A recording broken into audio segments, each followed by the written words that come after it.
Hello, this is Dr. Peterson. This is a series I'm doing for Psychology 101, and this is amply called What is Psychology as part of the first of the series.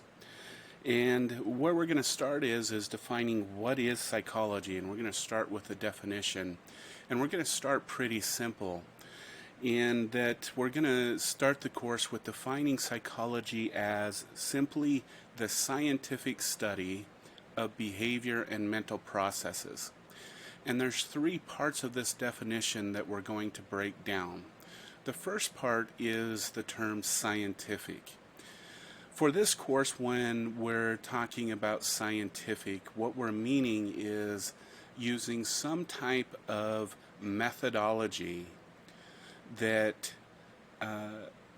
investigates some type of behavioral and mental process that does so in hopefully some non-biased way, meaning that it takes the individual's experience, the person who's doing the experiment, the research, it takes their experience, their biases, their humanness out of it in order to come to some truth about some behavioral or mental concept. And then the second part of that scientific process is that we then present our findings to another group of scientists, and they then challenge that. They replicate our findings, or they come up with an alternative explanation of what we present, and we have this conversation about what is the truth of the findings that we're coming up through replication and through publication. And that's truly the crux of the scientific method, is we try to find some type of objective truth. We then take it to the community of other scientists. They then challenge that.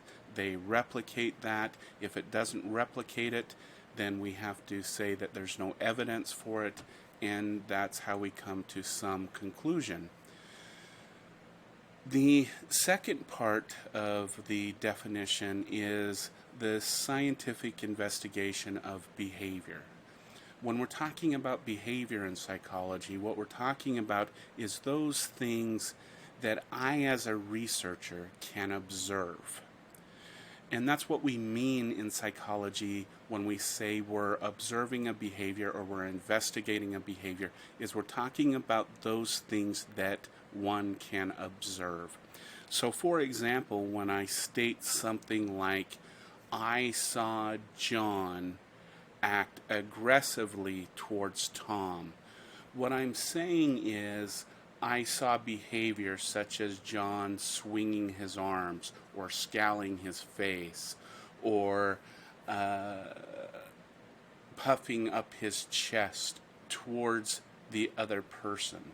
So I'm making these objective, observable observations of a behavior. They're things I can directly see.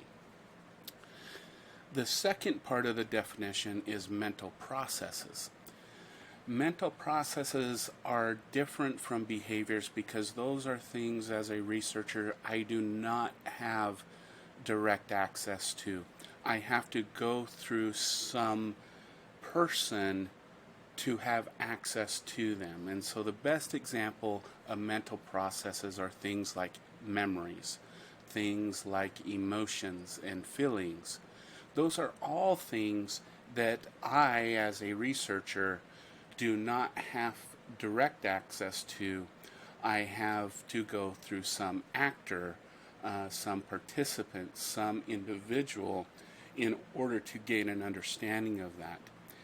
This becomes particularly important when we're talking about even things like the brain and neuroscience and physiological measures.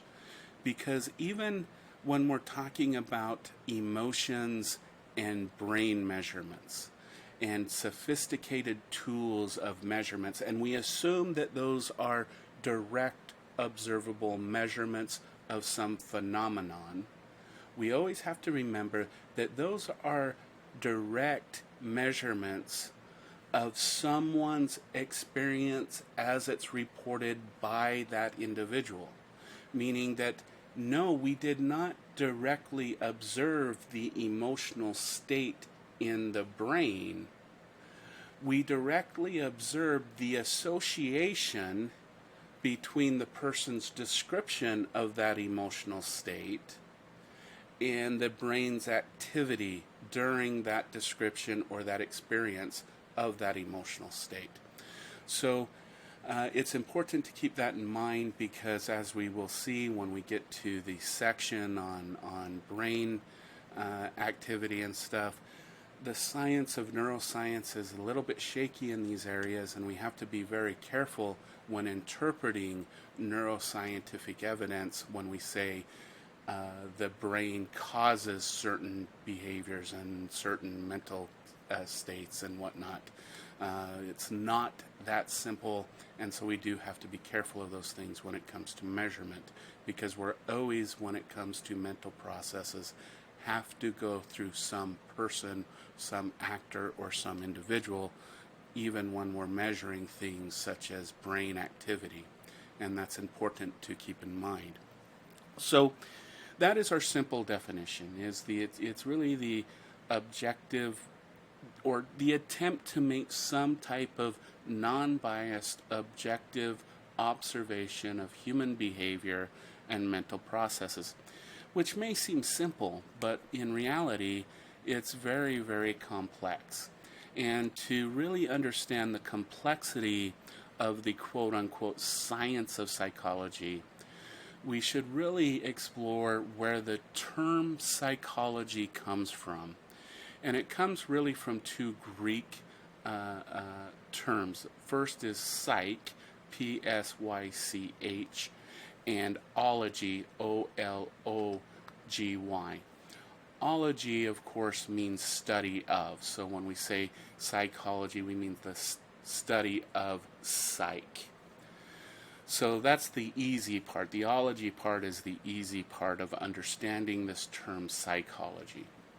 The difficult part is understanding the term psych and what that actually truly means. When we look at where the term psych comes from, and we look at literal translations, of this term, we see some variations. Psych, when we see it translated, actually means mind. So if we look at earlier definitions of psychology, psychology is the study of the mind. Well, what is this thing we call the mind? Well, the mind is everything that makes us human. So it's our consciousness, it's our ability to do self-reflection, it's our ability to think about ourselves in our past, our present, and to think of ourselves as acting in the future. It's all of those things that we think make us human beings. It's consciousness. Well, what makes us conscious? What makes us human? This is where the term mind becomes even more complicated, because what does mind translate in Greek? Well, mind translates in Greek as first breath. So literally, psych means first breath if we take it to its full definition.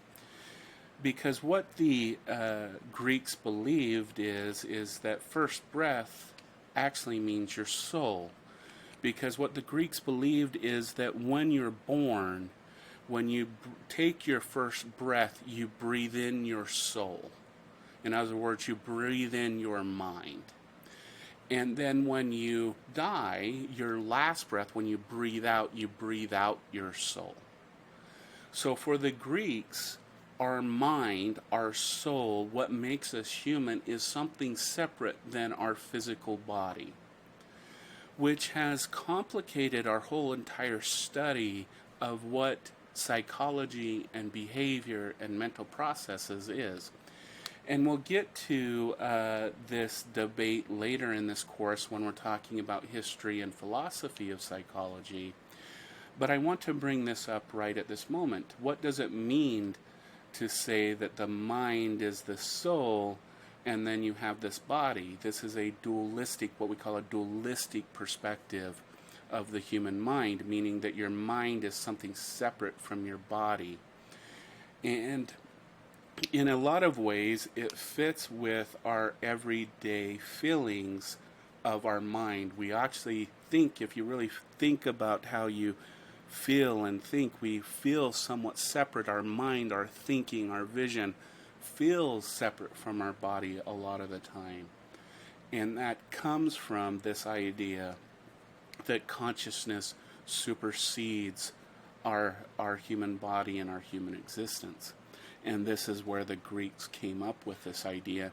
And we find this in a lot of other philosophies, including indigenous ideas and Eastern philosophies and philosophies even in the African traditions. So we see this throughout the world as a common philosophy. But as I mentioned later in the course, we'll talk about what's called a monistic approach, and this is fitting with more modern neuroscience and genetic science, and the suggestion that there is no separation between the mind and the body. The brain is the seat of your mind.